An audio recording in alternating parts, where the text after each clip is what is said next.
सच्ची रिपोर्ट में आपका स्वागत है। आपके साथ में बरखा सोनी। चलिए रुक करते हैं आज की तमाम बड़ी खबरों की ओर।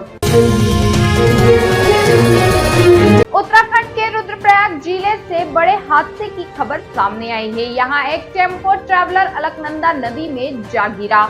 हादसे में 13 लोगों की मौत हो गई है, जबकि 13 घायल है। 6 गंभीर घायलों को 5 हेलीकॉप्टर से एयरलिफ्ट कर ऋषिकेश एम्स लाया गया है, जबकि 7 अस्पताल में भर्ती है। बताया जा रहा है कि दिल्ली नोएडा से निकले टेम्पो ट्रैवलर में 26 यात्री सवार थे। जानकारी के अनुसार रुद्रप्रयाग शहर से 5 किलोमीटर आगे बद्रीनाथ हाईवे पर रेतोली के पास एक टेम्पो ट्रैवलर अलकनंदा नदी में गिर गया। रूस और यूक्रेन के बीच बीते 2 साल से भी ज्यादा समय से युद्ध चल रहा है। फिलहाल इस संघर्ष के रुकने के संकेत भी नहीं है।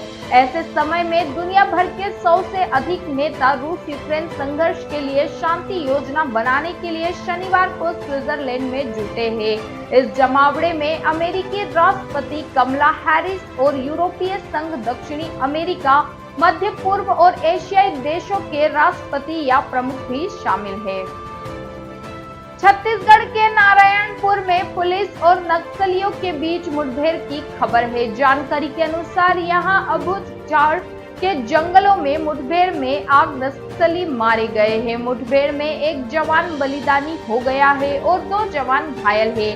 अभी मुठभेड़ जारी है। अबूझमाड़ के जंगलों में नक्सलियों के खिलाफ सुरक्षा बलों की कार्रवाई जारी है। सुरक्षा बलों ने नक्सलियों की मौजूदगी की सूचना पर सीमावर्ती जिलों के साथ मिलकर संयुक्त ऑपरेशन चलाया है। 13 से 15 जून तक इटली में G7 शिखर सम्मेलन का आयोजन किया गया। शुक्रवार को सम्मेलन के मौके पर प्रधानमंत्री नरेंद्र मोदी और उनकी इतालवी समकक्ष जॉर्जिया मेलोनी ने एक सेल्फी क्लिक की। अपुलिया में G7 आउटरीच शिखर सम्मेलन के मौके पर मेलोनी ने प्रधानमंत्री मोदी के साथ सेल्फी क्लिक की, तब दोनों नेता मुस्कुराते हुए दिखाई दिए। पिछले साल दिसंबर में दोनों नेताओं ने दुबई में 28वें कॉन्फ्रेंस ऑफ द पार्टीज के मौके पर एक सेल्फी क्लिक की थी। कांग्रेस अध्यक्ष मल्लिकार्जुन खड़गे का दावा है कि एनडीए सरकार ज्यादा दिन नहीं चलेगी और ये कभी भी गिर सकती है। खड़गे ने कहा कि भारतीय जनता पार्टी को अपने सहयोगियों को एकजुट रखने में काफी परेशानी हो रही है। बेंगलुरु में मीडिया से बात करते हुए मल्लिकार्जुन खड़गे ने कहा कि एनडीए सरकार गलती से बनी। मोदी जी के पास जनादेश नहीं है। यह अल्पमत की सरकार है। यह सरकार कभी भी गिर सकती है। उन्होंने कहा, हम चाहते हैं कि यह जारी रहे। यह देश के लिए अच्छा हो। हमें देश को मजबूत बनाने के लिए मिलकर काम करना चाहिए।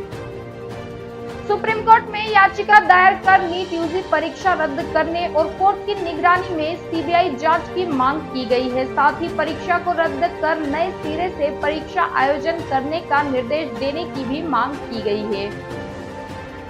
इस लोकसभा चुनाव में पश्चिम बंगाल में टीएमसी ने 42 में से 29 सीटें जीती। पार्टी ने 2019 के चुनावों की तुलना में अपनी सीटों की संख्या में 7 सीटों का सुधार किया। वहीं भाजपा को बंगाल में तगड़ा झटका लगा और उनकी सीटें 18 से घटकर 12 हो गई।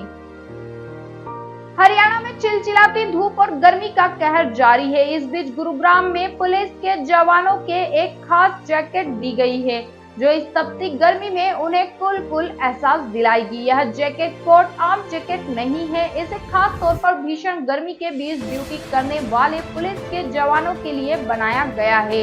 यह कूलिंग जैकेट गुरुग्राम में पुलिस कर्मियों को मिल गई है। गुरुग्राम में ट्रैफिक पुलिस के जवान कूलिंग जैकेट को पहनकर ड्यूटी कर रहे हैं, तो उन्हें चिलचिलाती गर्मी से बचाएगी। एसपी ट्रैफिक सुखबीर सिंह ने बताया कि अभी चल रही गर्मी को देखते हुए कूलिंग जैकेट सैंपल के तौर पर दिए गए हैं। पार्श्व गायिका पलक मुच्छाल जब 7 साल की थी, तभी से जरूरतमंद हृदय रोगी बच्चों के ऑपरेशन करवा रही है। 3000वें बच्चे के रूप में इंदौर निवासी बालक आलोक शाह के हृदय का ऑपरेशन हुआ।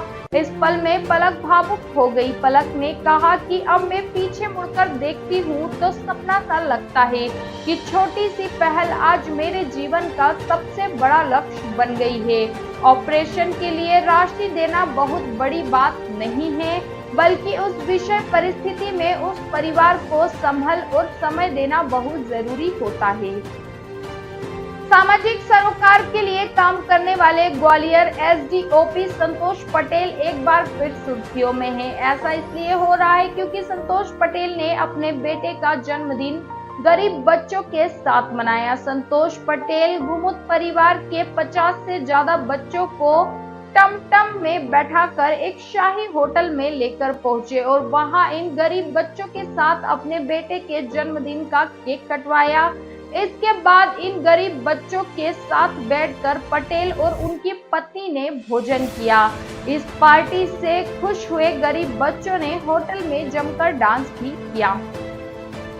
अब तक के लिए बस इतना ही। फिर होगी आपसे मुलाकात ऐसे ही खास खबरों के साथ। बने रहिए सच्ची रिपोर्ट के साथ।